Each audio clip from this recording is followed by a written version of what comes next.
Happy first day of the season.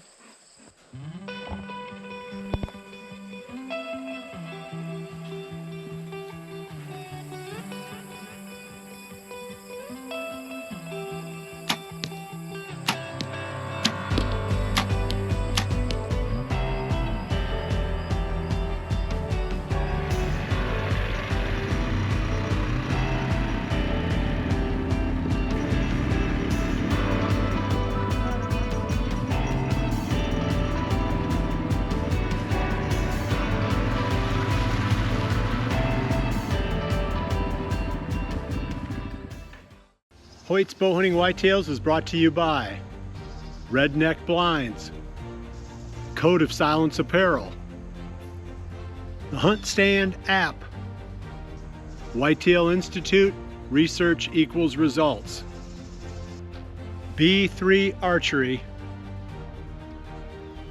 Muddy Outdoors Tree Stands, Stealth Cam Trail Cameras, My Outdoor TV, and Hoyt. Welcome to Hoyt's Bowhunting Whitetails. The season has officially started. Opening day. We are going to the best spot that I know of on the farm, and Jordan's going to have the bow tonight. There's a pretty nice buck that's been coming out. Actually 2 or 3 pretty nice ones. Not every single evening, but often enough to make it interesting. There's a food plot right at the end of a big long draw, and there's also a pond down in there, which I think probably helps to, hold the deer in that area too. This is the plot that you made, was it last year or the year before? The year before, I think. Was it last year? I think it was 24. Yeah, I think we did make it last year. Yeah. It's come a long way since then. Yeah, it looks really good. Yeah. Yeah, it was, there's beans in there, and then I drilled the Whitetail Institute winter greens into it.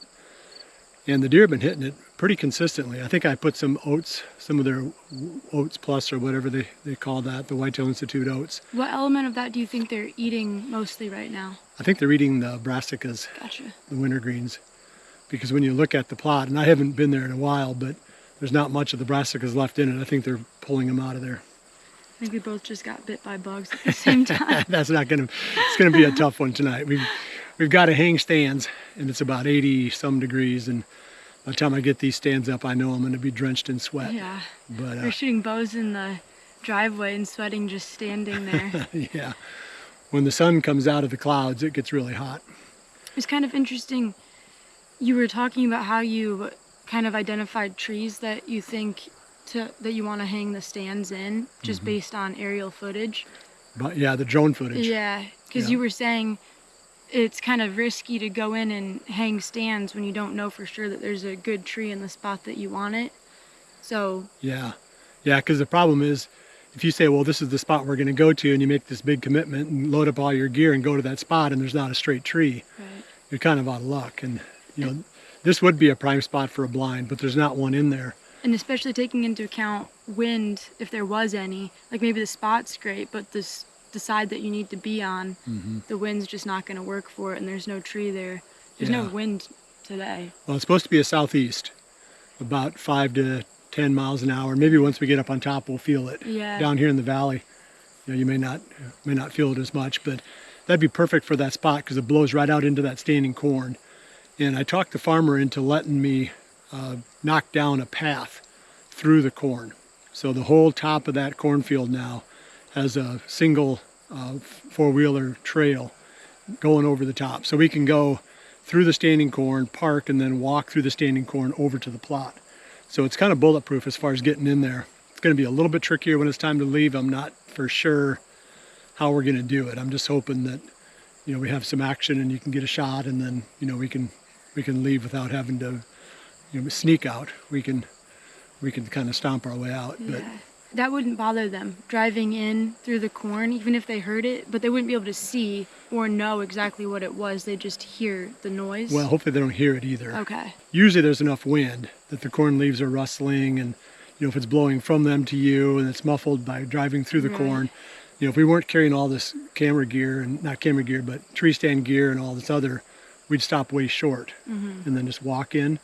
But we got a lot of stuff. I mean, Yeah. we've got 150 pounds of stuff here. By the time we get it all up in there, you know, and hopefully they're not right on the edge. They shouldn't be right on the edge, because where we park is probably 100 yards or so from the tree stand where we're going to hang the tree, or we're going to hang the stand, and then hopefully they're bedded, you know, another 100 yards back in. So a couple 100 yards, if there's any wind at all, we should be fine. Yeah, makes sense.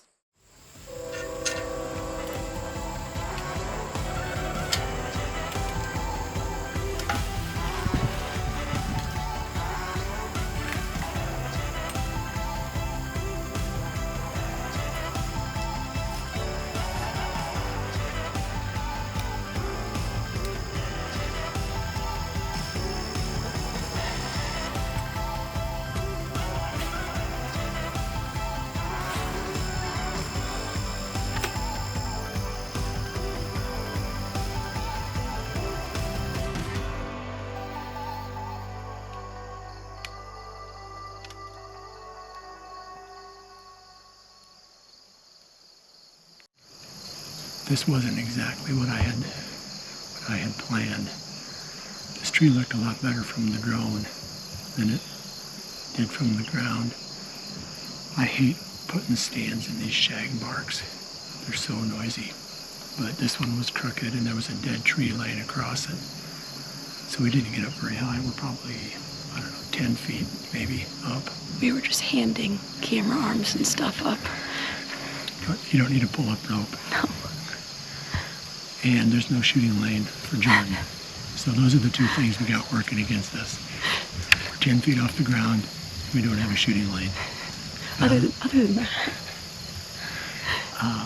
The mosquitoes are bad too. I forgot to add that to the list. And a doe came out. But I didn't see her spook though. But you said she started feeding. I think so. She went down into I think it's sorghum over there. Oh yeah. Yeah. Okay. I think she went down in there. Okay. And we've got about probably an hour and a half left. Roughly, a little bit less than that, maybe hour. I'll get my camera set. Jordan's poised and ready to pick a 1 inch by 1 inch opening through the trees to shoot through here. We needed more time. Actually, I needed to get this set up about 2 or 3 weeks ago. Maybe I can slip in tomorrow if we don't have any action tonight. Maybe I can slip in tomorrow midday and clean this up a little bit better.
Got about 30 minutes left of shooting light, and we had a little bit of action. A doe fawn came out and trailed our scent all the way over to the corn and didn't really know what to make of it. Kind of wandered away, and a doe came out and we made direct eye contact. I mean, we were staring at each other. And she also just kind of shrugged her shoulders and walked away. But I couldn't see most of it until they got really, really close. But Dad, you saw more of it. Yeah, they were on my side of the tree, and this stand is only about, from that side, it's probably not more than 7 or 8 feet, maybe at the most 8 or 9 feet off the ground.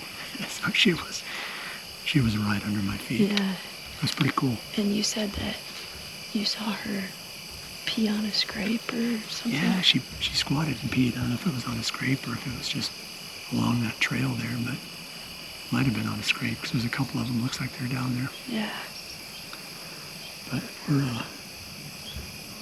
winding down, unfortunately, on our opening day. There's still time, though. I mean, this is about when the cameras were showing some of those bucks coming out. Yeah. So it's not over with. It's just, we're just running out of time. And you were commenting, too, on how much healthier the fawns are up here versus southern Iowa. I mean, I didn't even realize that was a fawn until you said something. I thought it was an adult doe. No, it was an impressive and then fawn. The adult doe walks out. You're like, oh, gigantic. Yeah, they're in really good shape. And they should be. They've got everything they could possibly want They here. have a complete buffet. And I was wondering if maybe the reason they didn't spook is because they'd never seen people before and didn't even realize that it was a threat. They've maybe never seen a person in a tree before. Yeah, that's fair. Yeah, that doe, that was amazing. She was standing right there staring at me. And I was shocked that A, ground scent didn't do it, and B, the wind must be completely in our favor because that's the direction we thought that it was blowing to and got away with it. Yeah. So. Yeah, the fawn hit our ground scent, but just didn't seem to care. The doe never got to it. I think she would have cared. Yeah. She never got all the way over there. Gotcha.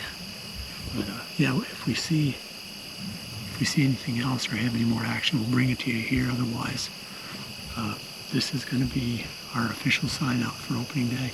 This spot's going to pay off. We're going to be back in here again tomorrow. I'm going to clean this up, and if we didn't mess it up, which I don't think we have, we'll be back here again tomorrow. So check back and see if we can connect on a couple of these nice bucks that have been coming out here.